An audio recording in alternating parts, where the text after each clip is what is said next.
Hello, everybody. Welcome to this week's session of Lunar Alchemy. My name is John. I'm here, of course, with Bella. Hello, Bella. How are you? I'm good. We just did 2 hour call with Ashley, and I think there is something with that because we're calling it business by design, but it's not. It's kind of soul business, if I would say it. And I always feel like I'm bringing the energy of that whole field of many people that are on the calls. I'm kind of bringing it here, and I think I even alchemize a bit for the for the group. Uh, that's awesome. I'm glad to hear that because today we're talking about the shadow of failure and gene key 32. And that means that I want to talk about money. um, while, of course, the shadows in all of the gene keys can relate to a number of different issues across a number of different experiences. For gene key 32 and this shadow, it really is the root of our troubled relationship with money as a collective. Obviously, there are some people who have a very healthy relationship with money. There are some people who simply have a lot of money, and there are a lot of people who have almost no money. And this particular shadow is present within humanity across the entire planet in every corner. There may be a couple of oases around of people still living in the ancient tribal manners where this isn't an issue. But for everybody else, we have to think about money. We have to use money to survive in this world. And it puts a tremendous pressure on not only our personal abilities, but it puts a tremendous pressure on our humanity itself, as much of the problems that show up around money at the extremes end up in a process of denying humanity on some form or another. So, Bella, tell me about money.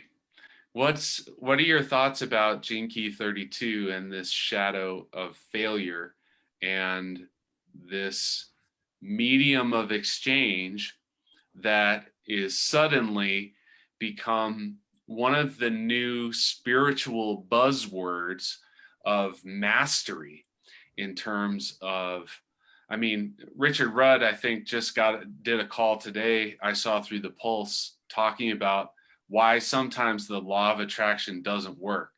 So, I mean, I've seen all these spiritual groups teaching law of attraction principles so that people can make more money. So I want to know what's on your mind about this process and what's going on. This is the last gate before the middle of the wheel. And in the process of deconditioning, we start in gate 3, and then we go around the wheel so that we come back the whole way around in gate 42. Gate 42 is about endings. Gate 3 is about the eternal child. And that is what we speak about as the process of deconditioning. Richard Rudd and Raw, they speak about it 40 days and 40 nights in each gate. So you are it's going to take you 7 years to go around. Well, the 32nd gene key is the gate before the midpoint. So if you look at all the gates in that order, you're going to see that 50 is in the middle. 50 is about harmony. So it's that middle point. 32 is that last little step before, where you could feel like you're never going to make it.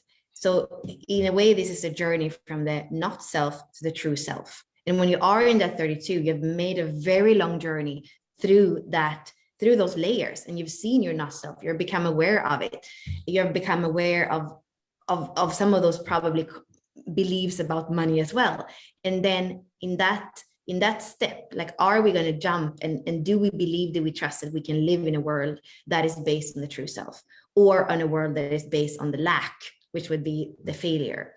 And like you're saying, the way that in the modern world that we're translating failure is often with money. So that's why it has become this symbol for Gene Key 32. No, I'm never going to be one of them who have money, who don't have to think about it. It's this thing that for most of us, it's what we perceive as what limits us. And I can go back to my own life and my own just the last few days. I have my Saturn on the design side is 32.2. That's exactly where we are today. Saturn on the design side is called stability. And it has to do with money. And when we do it when we have studied it as the ambassadors and in some of the pilot projects, there are questions there in the assessment that have to do with money, because that is so much interlinked with the perceived stability that we have as human beings. We can't take that away, even if we have given, there are some people have given feedback. Why, Richard, rather you're speaking about stability and then you're saying money? Isn't that a superficial way? No, if you're here in the human realm in 3D, the way the world is made up, yeah, it's closing your eyes and saying it's not there would not be true and real. So I have this activation where the sun is today 32.2 in my design Saturn, and in my conscious Pluto I have 32.5. And I can see this fear of failure has like been haunting me a lot in my life. And as a Taurus, if I don't have money, I don't feel stable. It's like it's there. It's like Taurus is earth sign. It likes to have comfort. It likes to have stability. It's doesn't like when it's not stable. And I can see, for me, I can see how it's connected, and I think for many of us, but for me, it's connected to the core wound, because the core wound is the gate before. So I see that when I got caught up in the fear of failure, or the fear of having to pay too much, or not having enough to pay, then I get right thrown into my core wound, which is the fear of tomorrow, which go perfectly together. It's also Libra gate. So I think that there is, for all of us, there is this 32 that kind of creates a spiral effect, and that takes us into our deepest fear, to our deepest wounding. And I think that it's a very, very important and interesting journey for all of us. Today, I did something that I've been speaking about theoretically before. I've said, when I look at somebody's chart, I see Chiron, I see Pluto, I see the core wound, which is unconscious Mars. There is a story every single time. And today, thanks to the work with Richard Fluke, who wrote the book Advanced Clearing, Why Am I Sick? And his method is called Advanced Clearing Energetics. I got to like walk my own path. And here I have the 32, I have the 57, I have the 23, which is about expression and simplicity. And that's what I feel like. There's something of this with the 32 that takes us away from simplicity. But in the gift frequency, which we are going to see today, I believe in the conversation, the 32 is actually about simplicity, or the way that we look at money. Like there's something here that I feel like we are going to unpack today, where it becomes this big complicated thing that becomes all our life, and like over kind of the umbrella over all our life problems. And why is that, and how can we uncover that today together? Yeah, I'm glad you're bringing that up. When throughout this process that we've been going through with Lunar Alchemy, I think we covered the 3 way back quite a while ago, but I don't think, and we have covered the 42.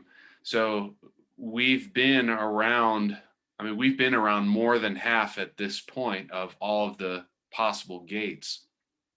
And as we've been going through each one, personally, I've gotten to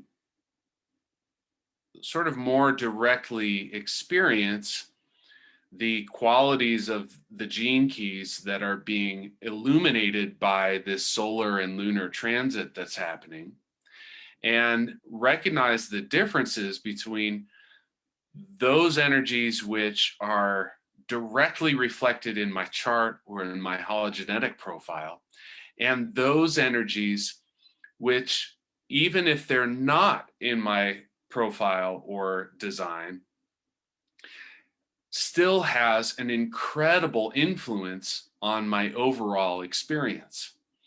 And we've been, we just finished off the Ring of Matter. I have the 57 too. It's my IQ.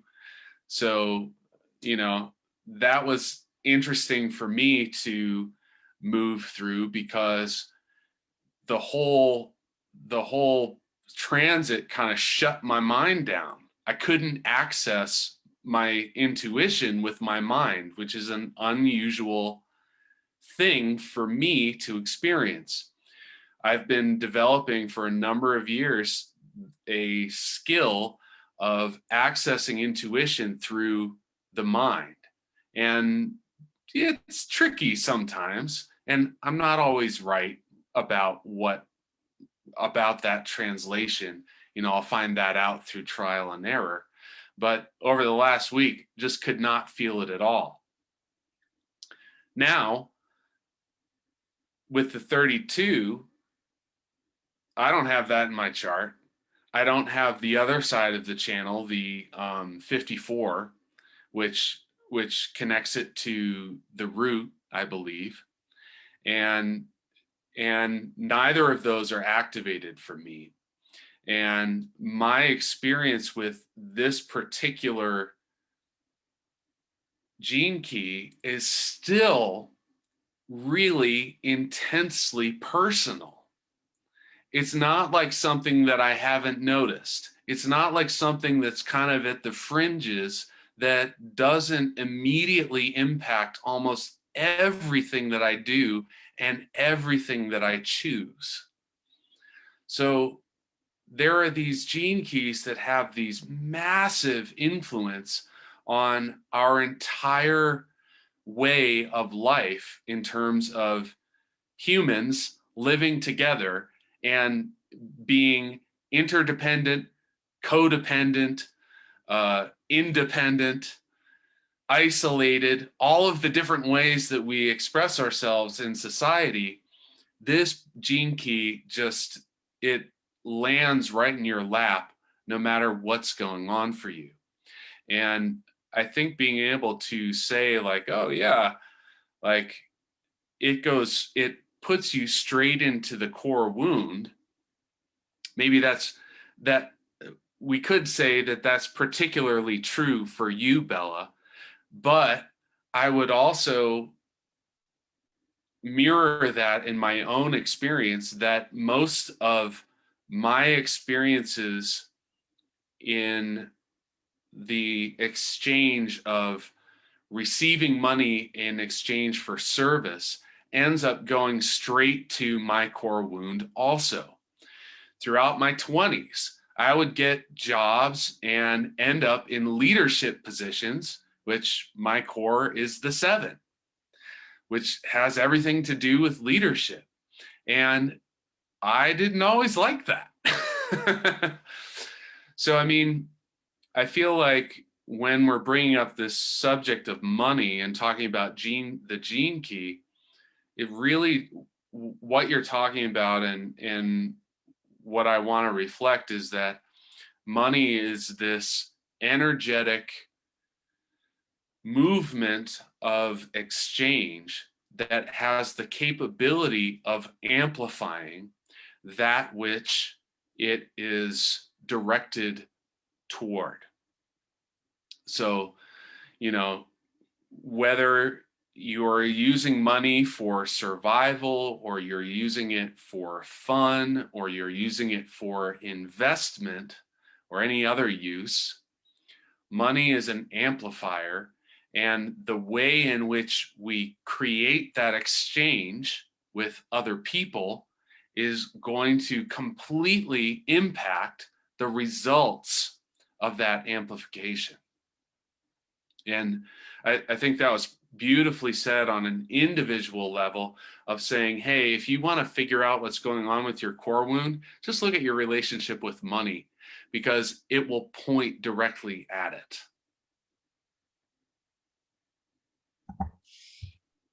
Yeah. So you alluded to there's a gift here in this shadow and our relationship with failure. So Yeah, I'm going to bring up the chart because I yeah, think oh, vivid. let me I don't think I didn't do the thing. There you go. Yeah, there is something like I'm glad you brought us back to that because it has to actually do with the wheel. I'm going to bring our cameras out of the way. So remember how I said gene key 42 as being the last. So if you watch on a phone, it's going to be not very big, but we're starting the wheel here in the on the cusp between Aries and Taurus. That's the eternal child. And then we go the whole way around. And here we have that midpoint in 50 on the cusp between Libra and Scorpio.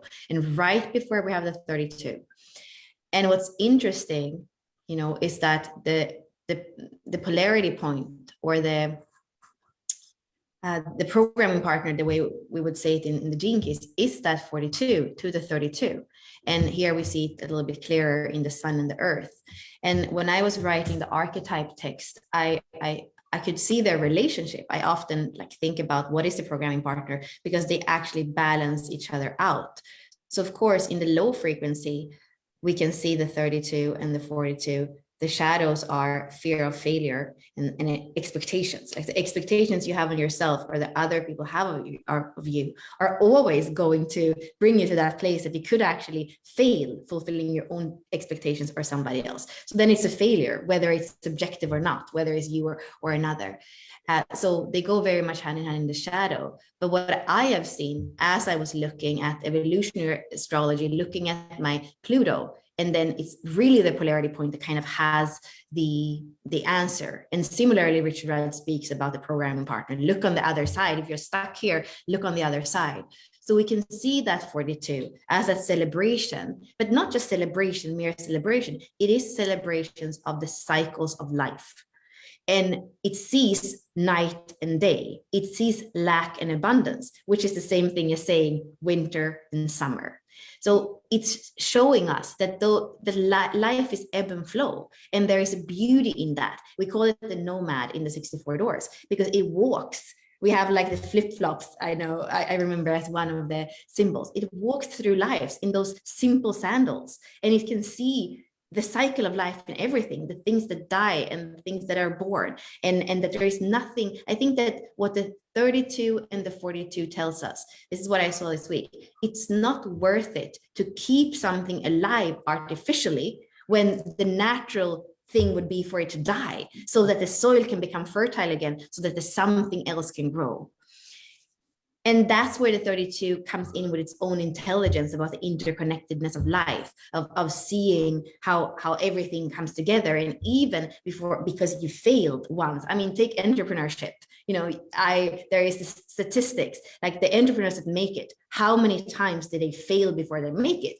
It's always many, many times. So we know that the interconnectedness, having failed, you learn something from that. So I believe that both those gene keys together are showing us the cycles, the interconnectedness, the naturalness, and I think that this is part of even this economy. We're trying to boost the economy and having people consume because we don't want the winter. We only want the summer. But in the long run, see where we are right now, in the long run, stimulating something artificially, it's not gonna work.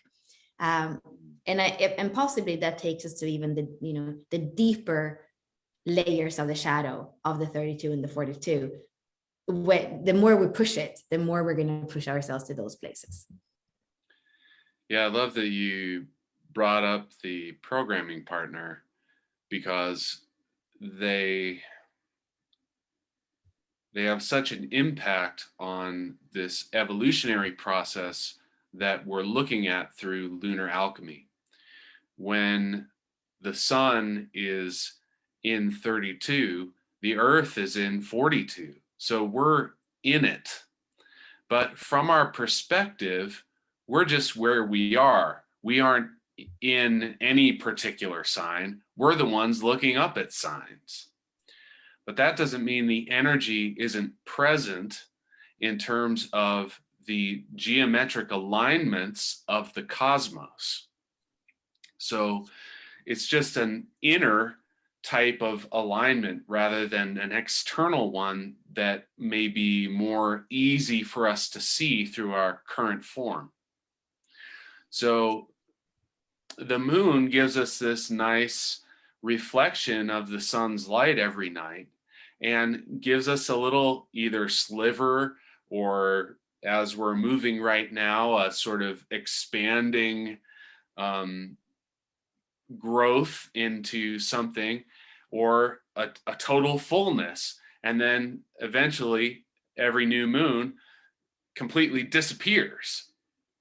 You know, these energies are manifesting in this way.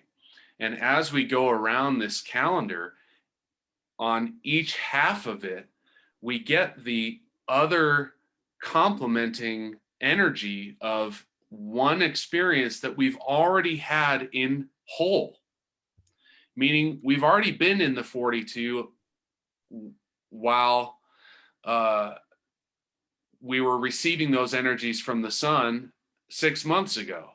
And now we're flipped and we've traded places to get the other complementary side of this experience.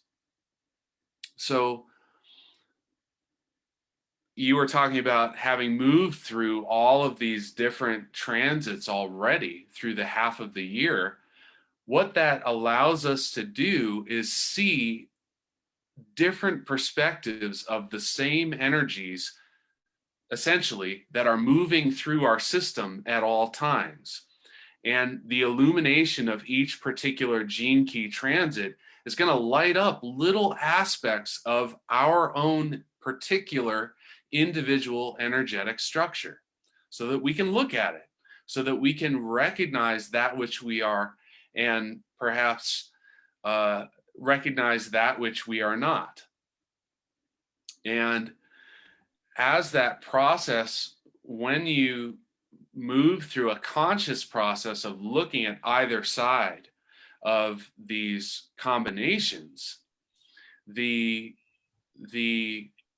wholeness of the experience lands in your physical body.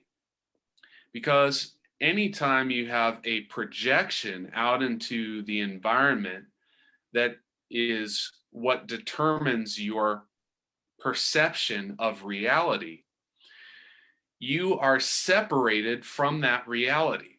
That's what happens when we see the light coming off of the moon. The moon is part of the earth, but we experience it as separate. So, you know, we don't think about the moon as being part of us. So we're not consciously aware of those aspects of ourselves governed by the moon, our subconscious, our dreams, those layers of our mind that aren't always accessible. So the programming partner relationship is so important. And when we're looking at, you know, the idea of if we're focused on our experience with money and how it's either going swimmingly for us or it's going into an absolute disaster, there's likely certain aspects of our energy that have a relationship to this 30-second gene key that are being colored by the frequency that we're able to move through us to connect with the whole.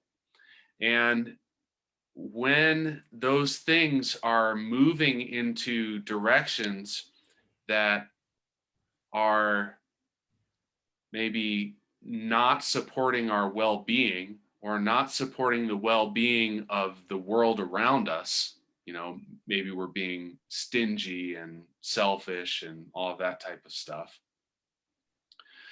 then it's likely that both pairs, the 32 and the 42 in this case, there's something deeply segmented in our experience of self and other. And for anybody that is struggling with money or has struggled with money, or anyone who is doing extraordinarily well with money, Bella, I'm wondering what your thoughts are about this separation experience between the self and the other that can happen. And can we look at these two gene keys to reorient our experience for something that is more in harmony? Yeah, I would go.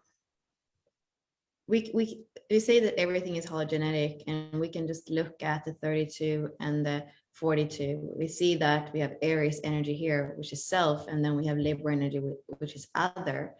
And I believe it is about that healthy balance of me and other. And there are many ways of seeing it. Sometimes we speak about the airplane. Put your mask on first with the oxygen, and then you can help somebody else. So that's one way of seeing it. And then we read the gene keys. It's about serving the whole. And if it's not whole serving, then it's not gonna serve in the long run. And I see that in the chart right now. We have exactly the same opposition if we look at Chiron and Mars, or Chiron and Mercury right now. Like we spoke about this last week about our own authority, and then the other, and being able to live in harmony in the world. So I think this is something that we all have very accentuated right now in the collective as well, with what's my own authority, what's the authority from the outside, what's the healthy balance to be able to live in the world, and bringing that back to money. Yeah, maybe give me a little bit more of a clue of like how is this separation, according to how you see it, related to our relationship to money? Well, it really brings up the, one of the qualities that we were talking about with the 48 is the experience of prosperity versus wealth. This was just 2 weeks ago, or last week, when we were having our conversation about the 48. We discussed to some degree the differences between prosperity and wealth. And in terms of, yeah, I believe with the 32, it's very much as with the pearl. It's about, and this 42 as well anyway, but the 32 is like, what's essential? The 32 is, we could say, it's either the guardian, the guardian, or the gardener. The gardener is almost even a better example. Like it's about knowing what you want to spend your money on, like, or where you want to, which plant you want to water. Because that's the thing again, like even with like we were speaking about the economy before and stimulating, like as a gardener, you can't prioritize all the flowers and all the plants. You're going to have to prioritize. And I think that the 32, like inherently, we need to know ourselves, going back to self and other, in order to know what is it that I want to preserve? What is it that's essential to me? And maybe that goes back to the very first thing we said about the simplicity. If you know what's essential for you, then you can focus on that. And then the 32 has that power in a way. I mean, I've learned from my own stability that it can cut off the things that don't serve anymore. And then you focus on what serves for you. And that way of living, instead of scattering yourself on everything that's wrong and that doesn't serve, that's a big shift into that inner sovereignty, that inner authority. Well, I'm only doing lilies in my garden. Well, you're going to have the best garden of lilies. Maybe that's what you're here to focus on. And I think that life today is showing us to become very scattered, and we see that everybody, what kind of flowers everybody else have and how they do it, and coming back to the simplicity of what is the flower that you love. Like, are you a rose gardener or lily's garden? Like, what is it? And then focus on that somehow. And that's also something sustainable, because if you become really good at one thing, which goes back to the 48 you're mentioning, when you are a master of that, then it's going to be something that you're going to teach your grandchildren. You know, like there is something with that connectedness we see in the 32. It goes over generations, and it's something, mastery is something that you can leave after you, and there's really a prosperity in that can't be measured by whatever kind of way you have of exchanging money. You know, I often come back to that, you know, playing with plastic cards. Like, why not? It's kind of cool that right now we can do that, but I believe that that's just like it's just now in time that's the way that we can exchange money through those plastic cards. And the 32 in itself has that knowing of what's not just a hype, what is true sustainability.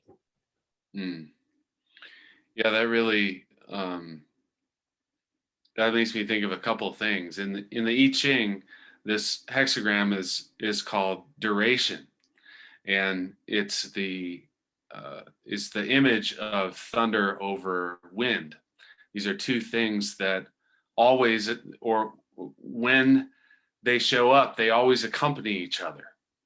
And the duration doesn't refer to the fact that it's always thunders and it's always windy. It means that the laws have the duration that will continue to produce circumstances that will lead to thunder and wind. So these unchanging laws. And from a societal standpoint, it's looked at as the marriage between a man and a woman. Obviously, in today's society, we don't follow the traditional values in the same ways anymore. Our roles in society have shifted. We are no longer only loyal to our own families. You know, at least in the United States, once you turn 18, you kind of like leave the house and strike out on your own, like you're gonna, like you're gonna take on the American dream, like this sort of, I don't know, like an explorer, a person who's, it almost, to me, it almost feels like no matter who you are, where you come from, when you go out into society in the United States, it's like you are out there to find gold. You know, like back in the 1800s when the gold rush was happening, there were these people that were just like, you know what, nothing's working here, I'm going to go find me some gold. And they just like traveled for weeks on end to get to the other side of the country and spent years and years going after it. And some of them were successful and some of them weren't. They failed.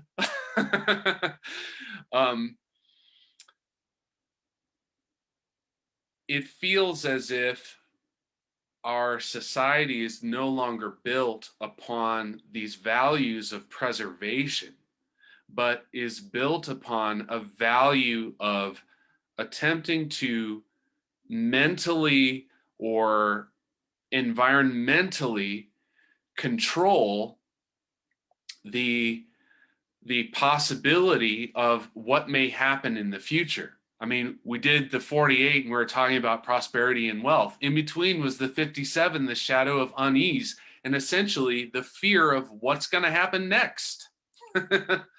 And, you know, if you've got a huge pile of money, no matter what happens, some part of your mind is going to say, you know what? It doesn't matter what happens because I've got enough money to make it through.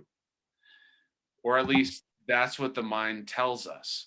Until you actually have a giant pile of money and you're still building these $500 million underground complexes in case the zombie apocalypse actually happens. These people are still not safe in our world or in their bodies. So this movement of these transits that we've been moving through, here we are in this place where this idea of preservation as a gift is kind of like to me, it's like looking in a different direction, away from where all of these shadows are pointing us. And it's not looking in an opposite direction. It's just looking at things differently. And I don't mean thinking about things differently. If I had a nickel for every time I had heard the teaching from a law of attraction instructor that if you just change your beliefs, you can become rich, um, I would already be rich. But the the process of engaging with humanity in society, in tribal connections, I think is really what this particular gene key is about. The failure, while it may arise from expectations, our fear of failure may arise from the expectations that we place on ourselves or society places on us. At the end of the day, in prehistoric times, if you didn't fulfill your role well enough in the tribe and managed to get yourself kicked out, you were going to die because you wouldn't have all of the skills necessary to ensure your survival. Maybe you couldn't keep yourself warm, or maybe you couldn't hunt for yourself to get enough food, or whatever it was. When we look at this particular gene key and how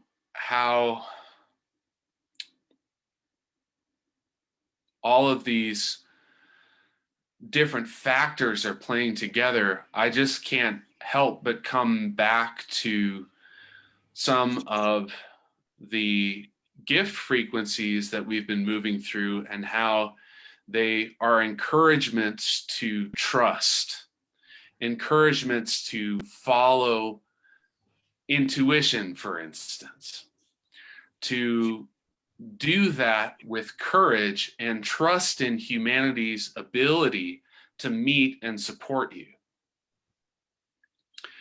And, it just seems like in order for that process to happen across the board for everyone, not only do we have to look at ourselves deeply and acknowledge the fears that we carry, the expectations that we carry, we also have to do the same for the people that we exchange with.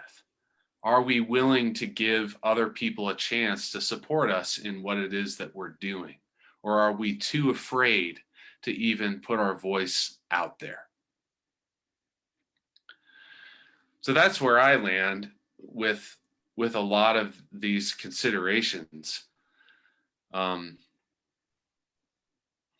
feel Bella, what I can tell there's something. What would you say about these thoughts and everything?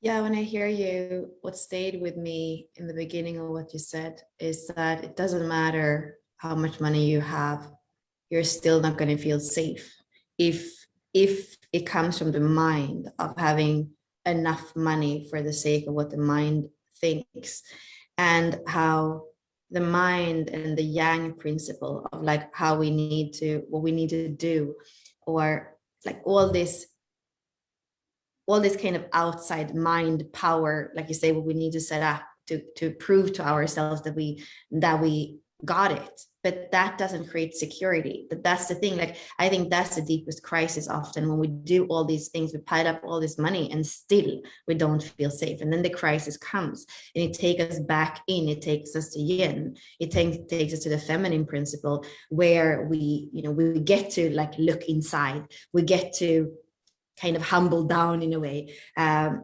we get to purify them. Like it's always those two principles, and I it has to even out, and we can never be safe from the mind. We always have to come back to the body, and you and I have spoken about that so many times.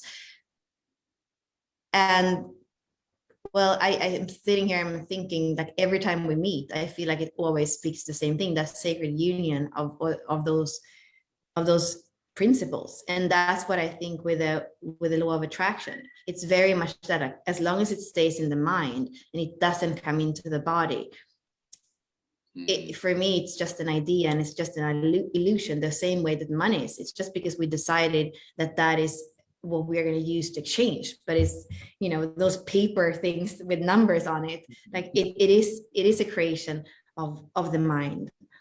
And I believe that coming back to that yin principle as well, that has to do for me with Mother Earth and receiving, it's also coming back to the way that the 32 understands generations, understands sustainability, understands the form and the form principle, where the 42 also sees those cycles. So from an artificial way of living from the mind, we are balanced, like intelligence is amazing, but we balance that with the other polarity, and together, like we always say, when we meet in the cross of those polarities, well, that's, we are meeting in matter, and we're meeting in sacred union, and we can find our sovereignty. That's what I'm thinking. Like I'm like I said, I'm sitting here, I'm just seeing, it's almost like all our conversations come to the same point. And I believe that that is the point where we are moving from being stuck in the shadow to seeing the possibility of embodying the gift. And it's always in that crossroads.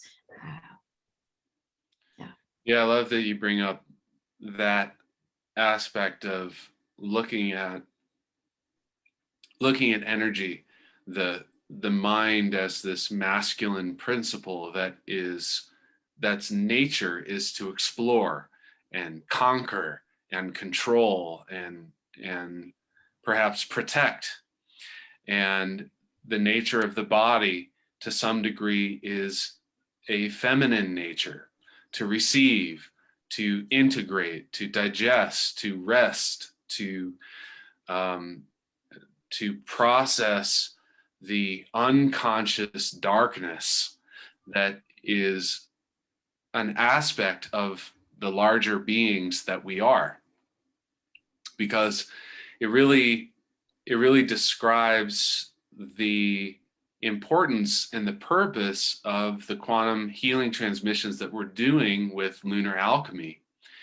As we come into this world with all of the conditioning that we receive, whether it's from our parents or society or trauma or just the experiences that we come through as a result of our living process, we develop these energy patterns that are based in fear or anger or are unbalanced in some way, shape, or form, and creates our reality without our mind getting involved intentionally in that process.